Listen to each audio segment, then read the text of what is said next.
Good morning, everyone. Welcome. Good morning to those who are gathered here in the sanctuary this morning and to all who are joining online today. We begin this morning with a musical prelude by John Mayhood.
Welcome to the Unitarian Universalist Congregation of Charlottesville.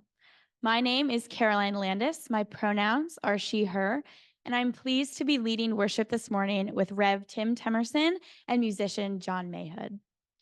This sanctuary was built over 70 years ago on the homeland of the Monacan people and was once cared for by enslaved laborers from Africa and their descendants. We honor all who have dwelt here and all in our congregation whose lives led to this moment of our gathering. I invite us to take a moment to greet others this morning. Those online can unmute, and those here in the sanctuary or in the social hall can welcome and greet your neighbors, especially those you may not know.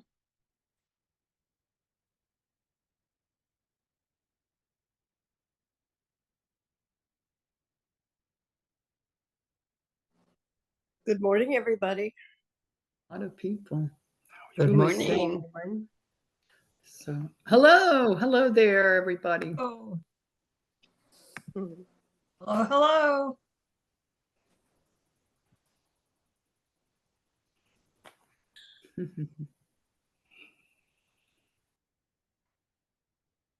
Rachel, hello.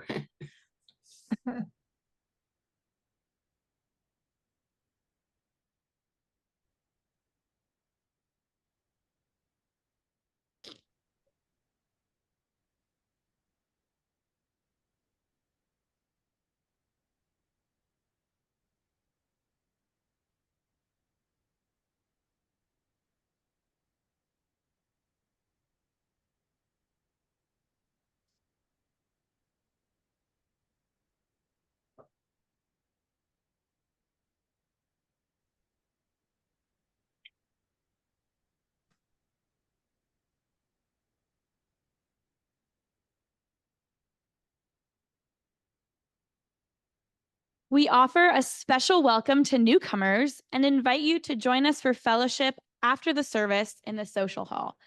Feel free to use one of our red coffee mugs, and the UUCville members and friends are reminded to offer a warm welcome to anyone with a red mug. A reminder that there is a live stream of the service in the social hall, and while everyone is welcome here in the sanctuary this morning, the social hall can be a good option if you need a roomier space. Many thanks to all the folks helping us share worship both here and online, our greeters, ushers, and hospitality teams, and special thanks to our AV tech team led by Rachel Buckland. And now we have greetings from our board member, John Griffith.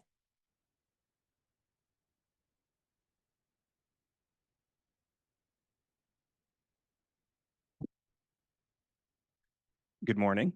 I bring greetings from the board. Yesterday we had our annual board retreat, and we focused on the new long-range plan, trying to prioritize things. It was really interesting to see this continuity from 2 years ago. We came up with a new mission statement. Then in this June, most recently, we approved this long-range plan, and now we're trying to figure out how to implement it. So we were looking at all the ambitious things that we said we were going to do, and trying to figure out how they're connected, and if certain things can work together, how we might feed two birds with one stone, as a fellow board member said. And so you will hear lots more about that in the coming months. I also wanted to give a shout out to RE. It is September. It's the beginning of the Burr months, as they say. And in 2 weeks, RE starts, and there are lots of opportunities for adults who want to participate and help out. Reverend Leah is going to be in the social hall, and she said that she has small, medium, and large opportunities for people. So look forward to that in the coffee hour. And I hope you have a great service.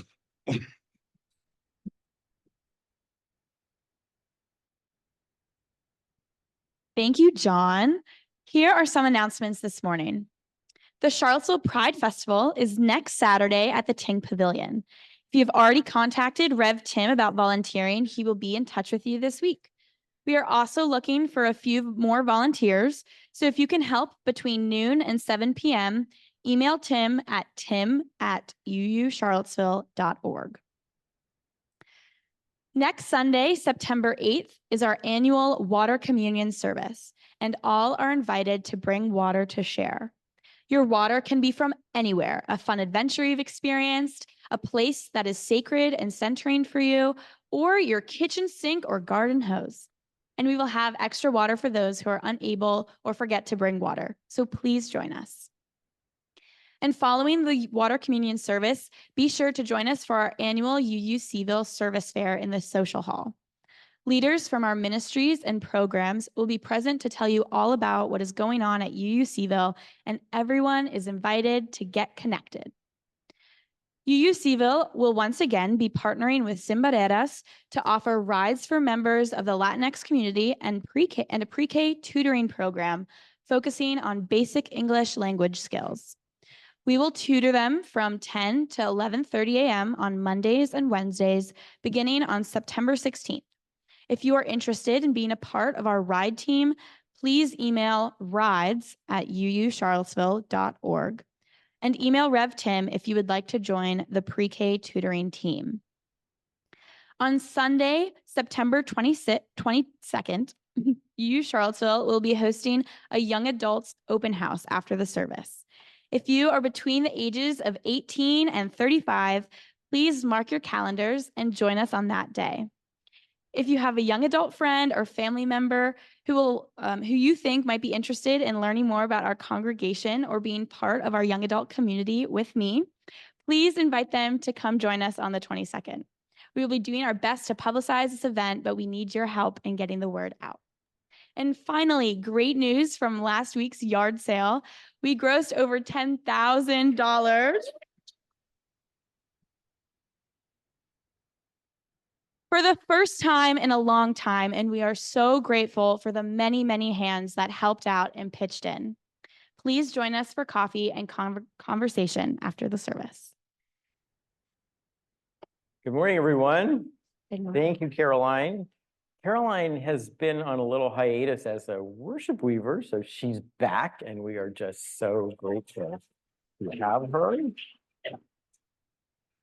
So we're going to begin this morning with some words that are in the hymnal from Jacob Trapp.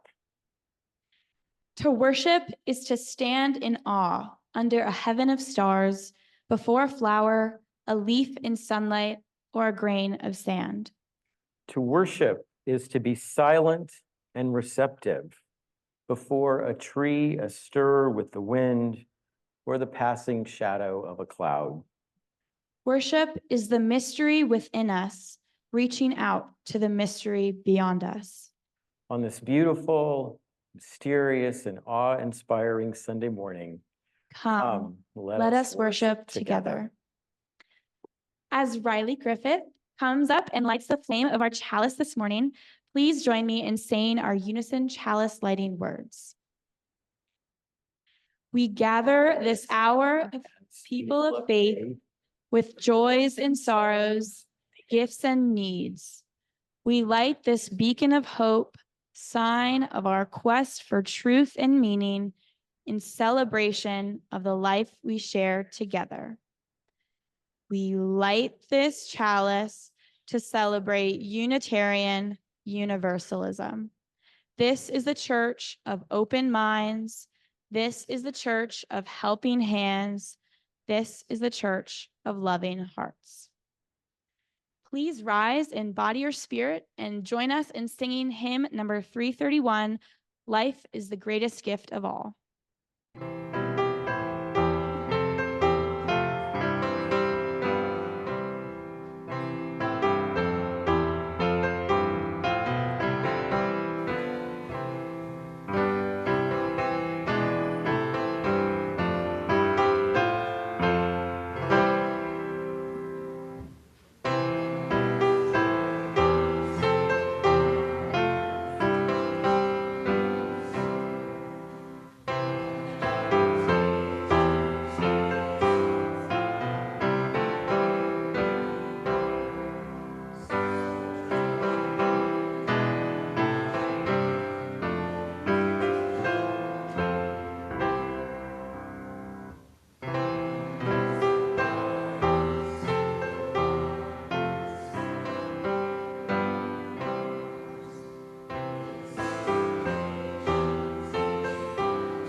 Seated.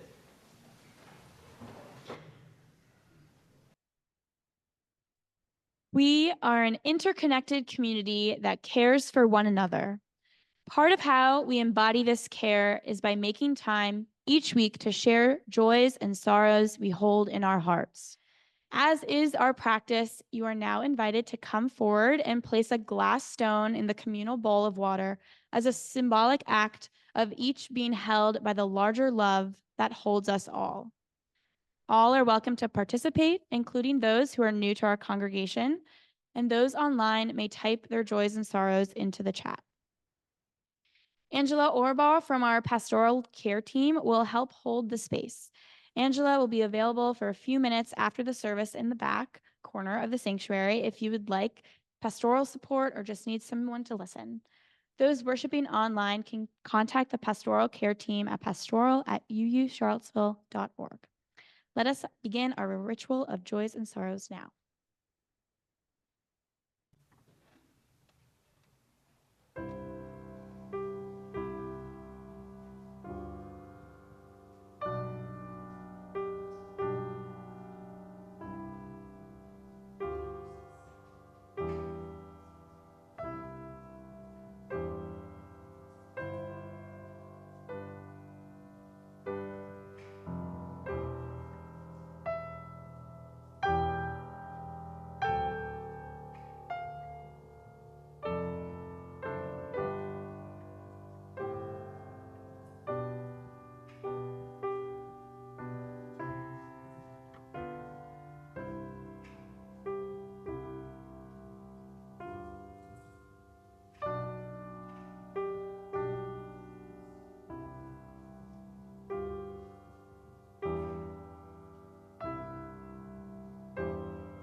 Our first reading today is A Religion of Mystery by Albert Einstein. The most beautiful emotion we can experience is the mysterious. It is the fundamental emotion that stands at the cradle of all true art and science. Those to whom this emotion is a stranger, who can no longer wonder and stand wrapped in awe, they are as good as dead, a snuffed out candle. To sense that behind anything that can be experienced, there is something that our minds cannot grasp, whose beauty and sublimity reaches us only indirectly. This is religiousness. And it is in this sense, and in this sense only, that I am a devoutly religious man. This community offers its love and support to what is closest to our hearts. Another way that we show our care for one another is in sharing our financial gifts with our community and our congregation. Our social action collection for the month of September is for the Rise Foundation, and they are here to tell us about their work with Chanda McGuffin. Chanda, welcome to UUCville. Come on up.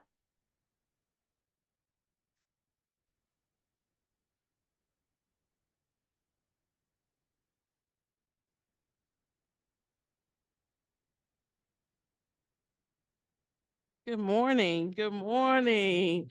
I just want to thank each and every one of you who have welcomed me into the sanctuary this morning. It has been absolutely beautiful. I am so glad to be here. I thank Debbie Norton and Jen Lucas for being our sponsors each year. And I don't have anything really prepared to say, um, 3 minutes or 4 minutes or whatever. But I just thank God that I'm here to share with you about Rise. And also to thank you. You all have been a congregation that have supported us for a very long time. This is not the first year. We've been rocking and rolling since for about 4 or 5 years together. So I just want to thank you because we have organizations right locally to what we actually do that don't support us. So I just want to say thank you so much for your support. I don't come with a pleasant story today. I know that we all like to feel good and we like to know that kids are dynamite and they're doing great and they're excelling because of what we're doing. They are. But we are in a very tight, difficult situation. If you all can remember back when we met about George Floyd and when we met about the poster board the teacher made about we didn't bring slaves to Africa, we brought doctors, lawyers, and all the uproar that happened over here. That's about the time that we met. And y'all remember the climate? We're back in that climate. The political climate has us back there. And our children are suffering, not just Black children. All of our children are suffering in our school systems. And so our action work has changed. We've got to get all feet on the ground, and we got to have money to do that. Sharon and I cannot keep Rise afloat by ourselves, and we have done it for a very long time, and we make it look easy, but it is not.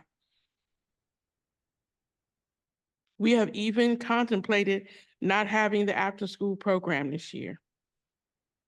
Finances are just that bad. But when we get messages from our parents, from some of our community leaders, of the work and the impact that we have made from Charlottesville to Harrisonburg and across Virginia, we have to keep pressing. So we have to depend on folks like you to help us to keep pressing, to keep going. People know that we got state funding a couple years ago, and everyone thinks we still have that money. We do not have that money. That money is earmarked for specific things and have to be spent on those things. And we do things in decency and order, and we always do things legally. So we make sure that we spent the money on what it was earmarked for. And that money is no longer here. I know other agencies may do it, but we weren't one of them. We did not keep the money and hoard it, for years to come or something. So we thank God that we are in the budget for 2025 and 2026 in the Virginia budget, but that does not start till July. So we got a long stretch to make it through after school and summer school. So we thank you all for your donation, your giving hearts, and digging a little deeper to help us out because we need it. Thank you so much.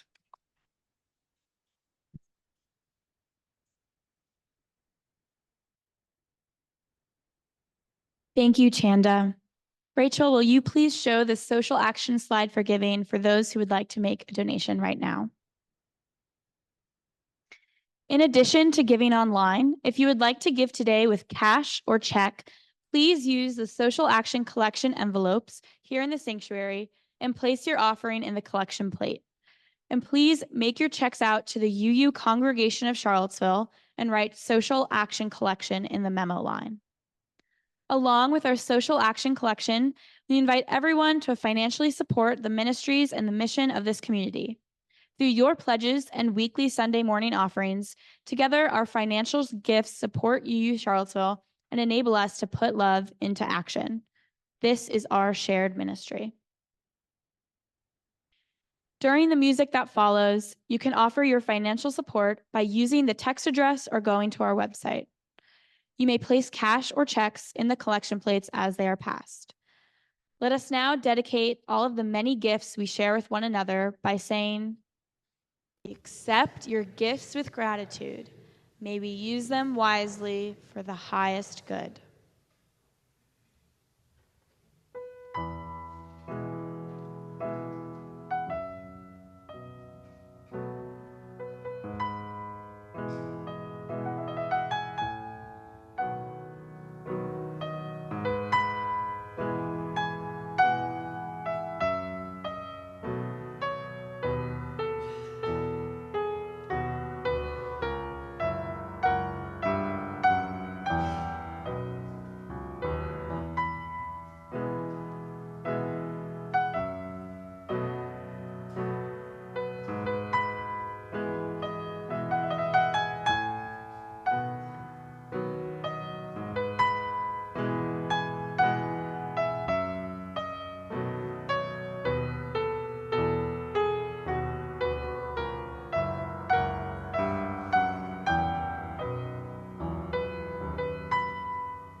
Our second reading this morning also comes from Einstein and is called Science and Religion. Even though science and religion are clearly marked off from each other, there exists between the two a strong reciprocal relationship. Though religion may be that which determines the goal of life, it has learned from science the means that will contribute to the attainment of the goals it has set up. And science can only be created by those imbued with the aspiration for truth and understanding that finds its source in the human spirit. It is to the sphere of religion that there belongs faith in the possibility that the world is rational and comprehensible by reason. And I cannot conceive of any scientist lacking that profound faith. It is why the relationship between science and religion may be expressed in an image. Science without religion is lame, and religion without science is blind.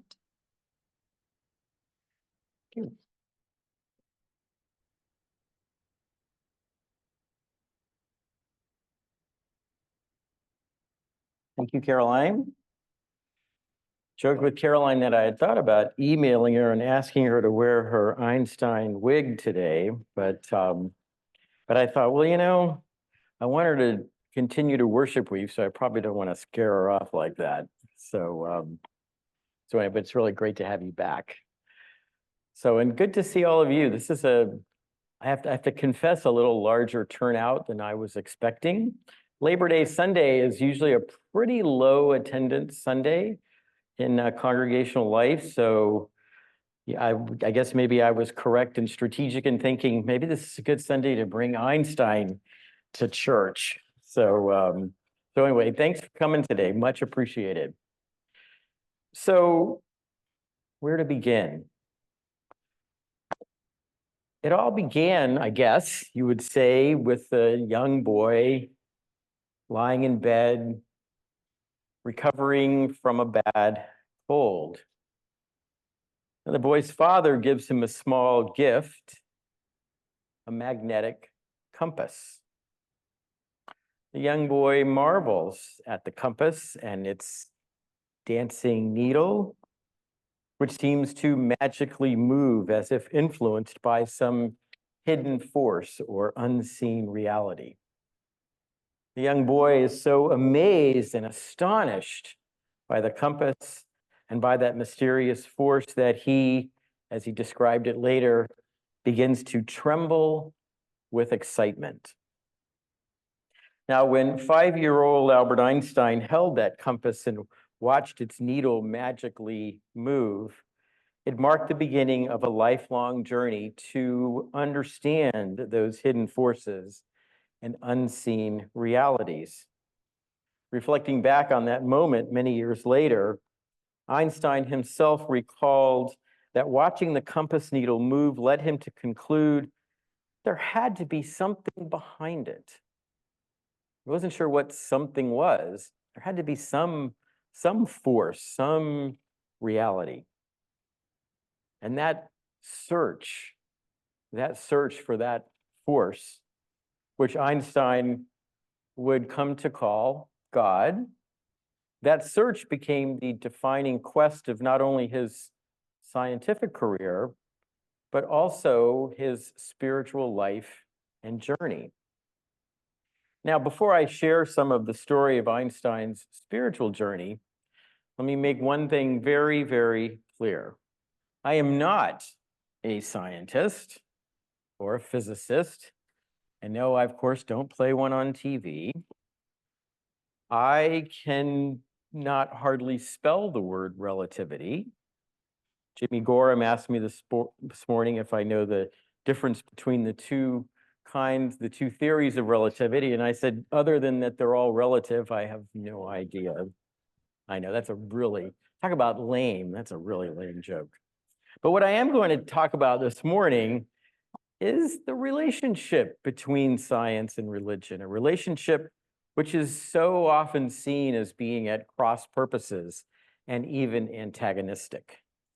And by looking at that relationship to the life and thought of Einstein, I believe that we can start to build a bridge across that divide between science and religion, a bridge that celebrates and affirms those things that religion and science have in common: curiosity and imagination, mystery and wonder, and most importantly, I think Einstein would say, an awe-inspiring sense of the beauty and harmony of creation, a sense that Einstein beautifully called cosmic religious feeling.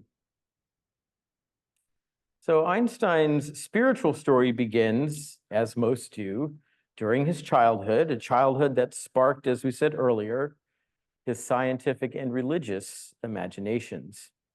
He was born and raised in Munich during the last quarter of the 19th century Einstein, of course, was Jewish, but his parents had a pretty distant relationship with their faith.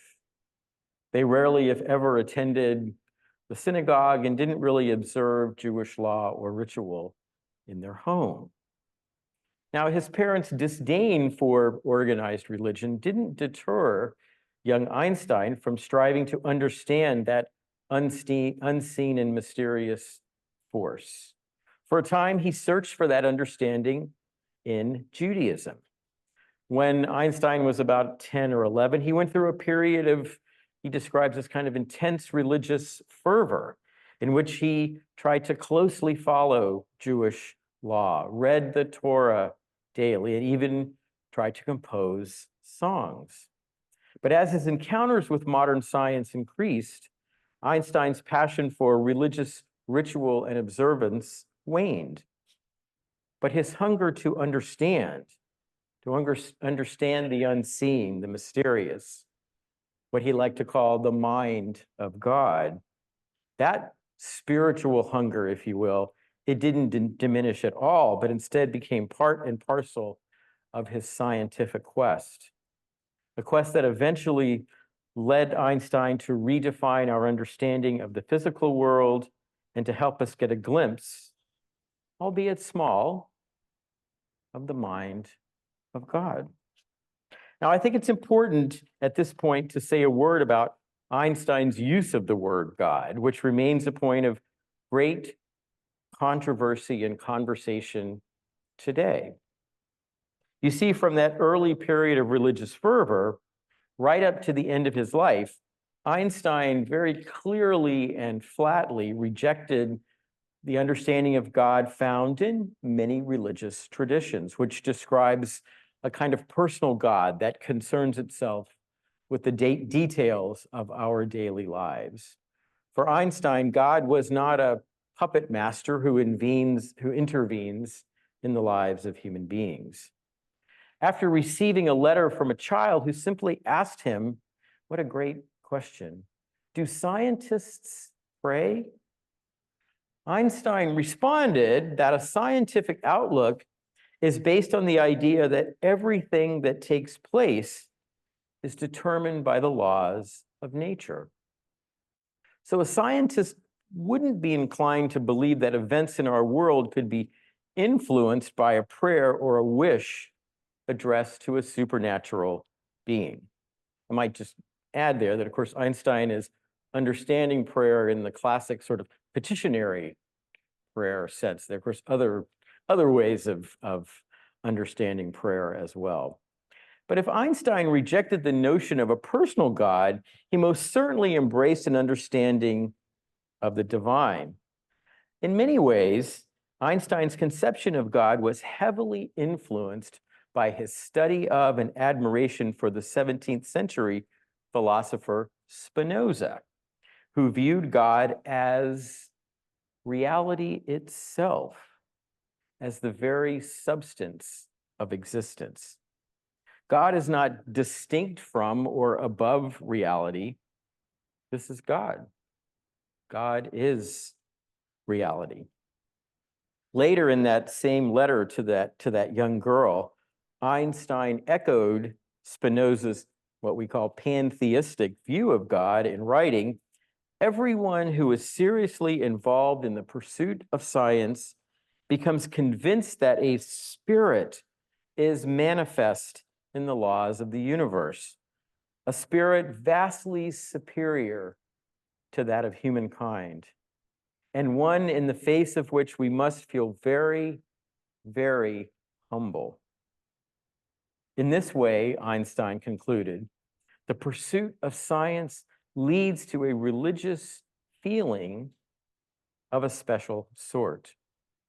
A feeling, he concluded, that is quite different from the religiosity of many people. Now, as I said before, passages such as these from Einstein's writings have led to a great deal of debate about what he believed. Was Einstein an theist, an atheist, a believer, a non-believer?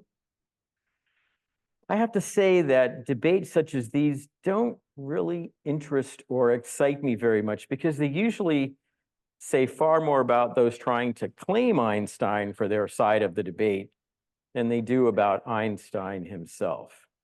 But let me say this. It seems clear that throughout his life, Einstein embraced an idea of religion and divinity that was very different from the arguments of either side of the theist-atheist debate. As mentioned earlier, Einstein never embraced the personal God of many faith traditions.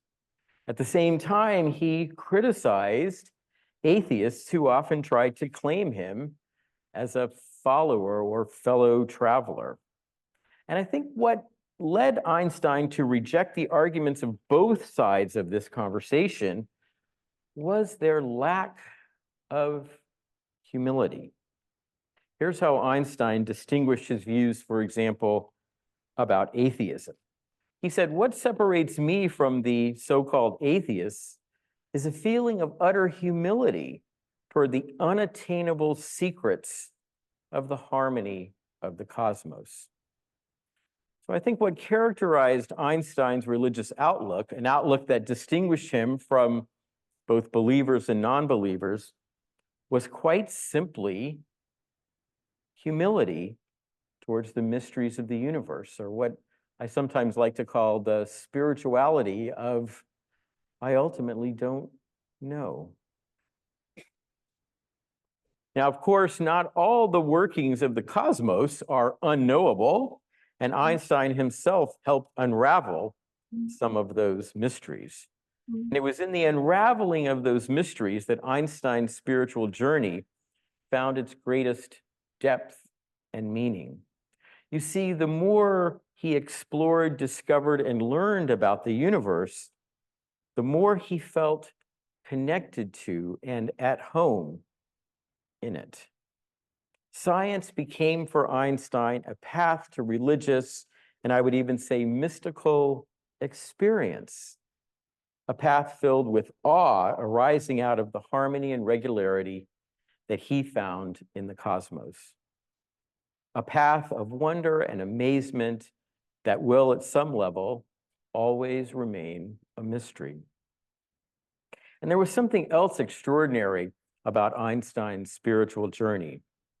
I think it's fair to say that the more connected he felt to that harmony, to that mystery of the universe, the more connection and compassion he began to feel for others, for his fellow human beings. As some of you may know, for much of his adult life, Einstein was a passionate advocate for human rights, for freedom of conscience and thought, and for world peace. And Einstein's commitment to those values was certainly part of both his scientific and, yes, religious outlook.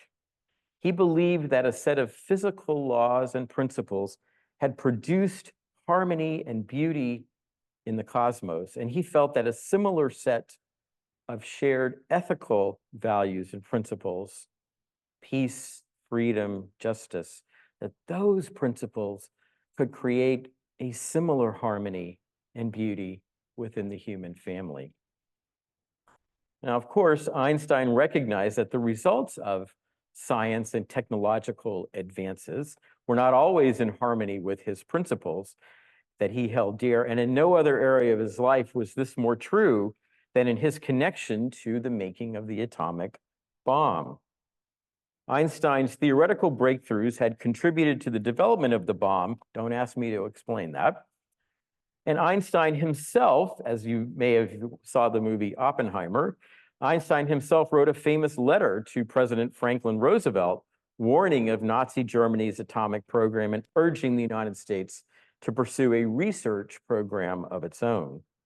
Of course, that letter helped inspire the creation of the Manhattan Project and ultimately paved the way for the atomic bombings of Hiroshima and Nagasaki. I think it's safe to say that Einstein felt deeply, deeply ambivalent about his role in helping to usher in the atomic age. He, of course, did not work directly on the Manhattan Project, but always felt a certain responsibility, I think, for its creation. But what I admire about Einstein is that rather than sitting back and feeling guilty or rationalizing his role, however you might want to characterize that, in the making of the bomb, he lived his values of peace and harmony by advocating for the creation of a set of principles and controls that would assure that atomic weaponry and atomic energy would never be used again as an instrument of war. Of course, Einstein's efforts did not succeed at trying to promote international control of atomic energy, and they did not prevent the Cold War or the nuclear arms race. But his deep-seated and outspoken humanitarianism provided a voice of reason and conscience during a time of great fear and intolerance. And I think for that, the world owes Albert Einstein an enormous debt of gratitude. Now, while virtually all of Einstein's scientific theories and ideas are way beyond my understanding, actually all of them, there have been moments in my life when I think I've experienced that connection that Einstein describes between science and spirituality. And I'd like to close this morning by just sharing one of those experiences with you. Some years ago at night, one evening, when Carol and I, my spouse and I, were living in New England, we were at a beach gathering with a group of our Unitarian Universalist church friends. It was a beautiful, beautiful summer night, and the sky was crystal clear. There were I don't know if I've ever seen so many stars up in the sky, and I felt where we were, on the beach with the ocean lapping up right near us, that I just felt like they were like almost within my grasp. And as we sat around a small bonfire, sharing food and stories and laughter and joy, one of us saw a shooting star race across the night sky. Before long, there was another, and then another. And pretty soon we were just seeing one shooting star after another, and it felt kind of like a cosmic fireworks display. And as we watched this amazing sight together and talked about it, our conversation gradually turned to some of the facts, even some of the science behind what we were seeing. We talked about the fact that what we were actually witnessing, of course, was a meteorite entering the Earth's atmosphere rather than stars actually shooting across the sky. But we also talked about all those thousands and thousands of stars that we could see that night, their incredible size and distance from us on that beach, how the starlight we were seeing in that moment had undoubtedly been emitted many, many, many, many years ago, maybe eons ago, well before any of us were, long before any of us were alive.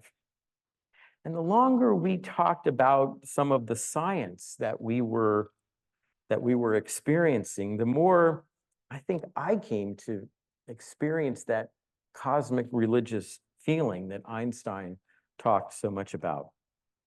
In that moment, sitting there with my friends, watching that magnificent, magnificent sky, I felt so deeply connected, so at peace, so privileged just to be alive, to have love and that friendship in my life, and to live in a universe of beauty and harmony, a universe I will certainly never understand or comprehend, but a universe that we can always call home.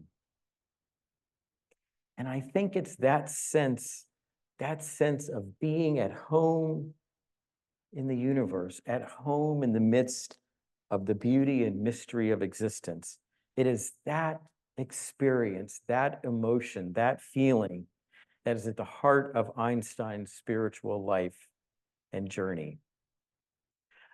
His experiences and ideas, I don't think they will ever get turned into a new religion or theology.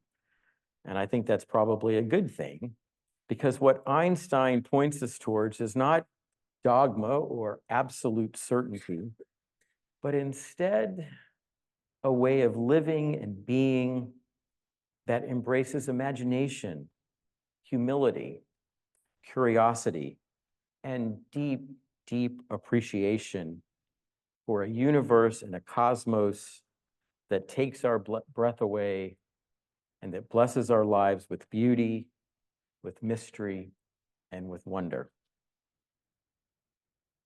That's my Einstein sermon this morning. Amen, and blessed be.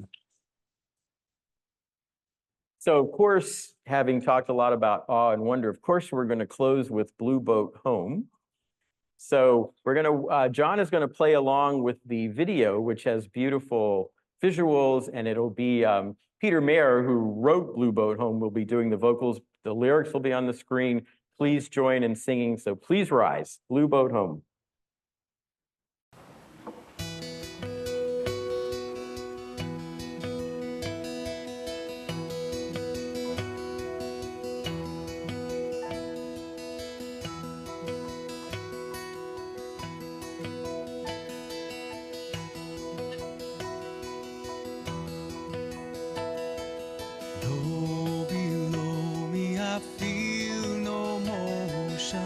Standing on these mountains and plains, far away from the rolling ocean, still my dry land heart can say, I've been sailing all my life now, never harbor or port have I known.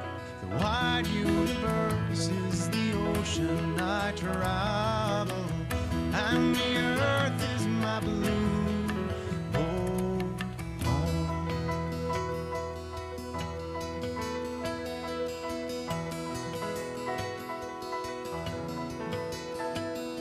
Sun, my sail, and moon, my rudder, as I ply the starry sea, leaning over the edge in wonder, casting questions into the deep, drifting here with my ship's companions, all we kindred pilgrim souls, making our way by the lights of the heavens in our beautiful blue boat home.